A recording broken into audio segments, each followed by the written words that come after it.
नमस्कार मित्रांनो, मी दीपक वळवी. मित्रांनो, आजच्या या व्हिडिओत आपण पाहणार आहोत निपुण महाराष्ट्र कार्यक्रम अंतर्गत माता पालक गट याच्या सभेच्या नोंदी किंवा अहवाललेखन कसे करावे या संदर्भात सविस्तर माहिती आपण या व्हिडिओत जाणून घेणार आहोत. माहे डिसेंबर 2025 करता आयडियल व्हिडिओ क्रमांक 26 साठी या ठिकाणी लेखन करण्याचा प्रयत्न केलेला आहे. सभा क्रमांक 26 साठी देखील लेखन करण्याचा प्रयत्न केलेला आहे. मित्रांनो, त्याआधी आपण जर या चॅनलला नवीन असाल, या चॅनलला लाईक करायचं आहे, या चॅनलला सबस्क्राईब करायचं आहे.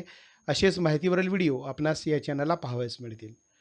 या मातापाला गटाची PDF किंवा वर्ड फाईल आपणास हवी असेल तर डिस्क्रिप्शनला जी लिंक दिली आहे त्यावरून आपण हे प्राप्त करू शकणार आहात. या ठिकाणी शाळेचं नाव टाकायचं आहे, या ठिकाणी अनुक्रमांक आहे, मातापाला गटांच्या नावं या ठिकाणी टाकून घ्यायची आहे, या ठिकाणी आठवडा क्रमांक म्हणजेच व्हिडिओ क्रमांक टाकलेला आहे. या ठिकाणी आपण ज्या दिवशी ही बैठक घेणार आहोत ती तारीख टाकून घ्यायची आहे आणि या पद्धतीने थोडक्यात फीडबॅक किंवा कृती आपल्याला लेखन करून घ्यावायचं आहे. दिनांक 22 डिसेंबर 2025 रोजी या ठिकाणी शाळेचं नाव टाकून घ्यायचं आहे.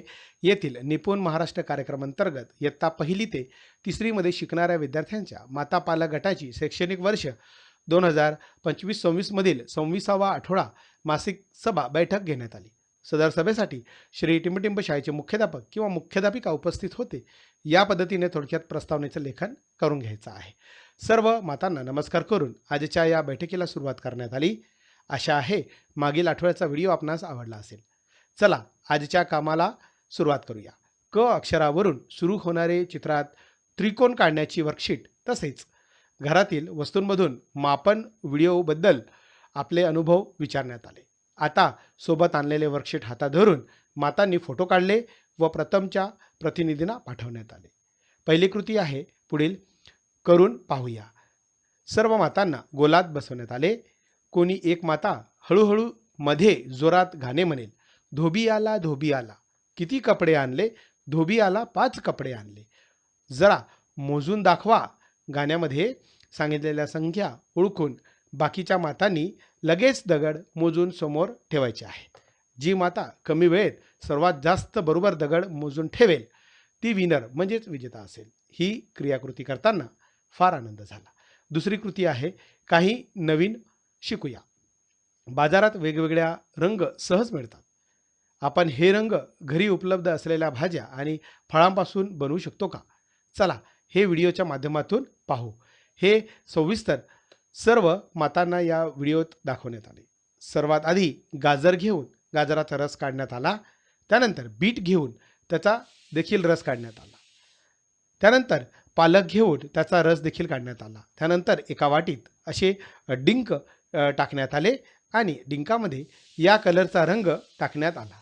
अशा प्रकारे फळे व भाज्या वापरून रंग बनविणे ही क्रियाकृती करण्यात आली. त्याबद्दलचे सविस्तर असे मार्गदर्शन या व्हिडिओच्या माध्यमातून आणि या बैठकीत देण्यात आलेले आहे. पुढील कृती आहे कृती क्रमांक 3 घरी जाऊन मुलांबरोबर करून घेऊया. चित्रात दाखवल्याप्रमाणे कागदावर चित्र काढा. मुलांना बादली भरण्यास किती ग्लास भरून पाणी घ्यावे लागेल हे विचारा. संख्या लिहा आणि काही नवीन शिकूया मध्ये आपण नैसर्गिक रंग बनवण्याबद्दल समजून घेतले होते. त्या रंगाचा उपयोग करून मुलांना चित्रात रंग भरण्यास सांगा. मुलांना ही वर्कशीट सोडवण्यात आनंद वाटला का? पुढील आठवड्यात हा अनुभव आमच्याबरोबर नक्की शेअर करा. असे सांगून आजची सभा समाप्त करण्यात आली. या पद्धतीने व्हिडिओ क्रमांक 26चे लेखन करण्याचा प्रयत्न केलेला आहे. आपणास व्हिडिओ आवडला असेल लाईक करा, शेअर करा आणि सबस्क्राईब करायला विसरू नका. धन्यवाद.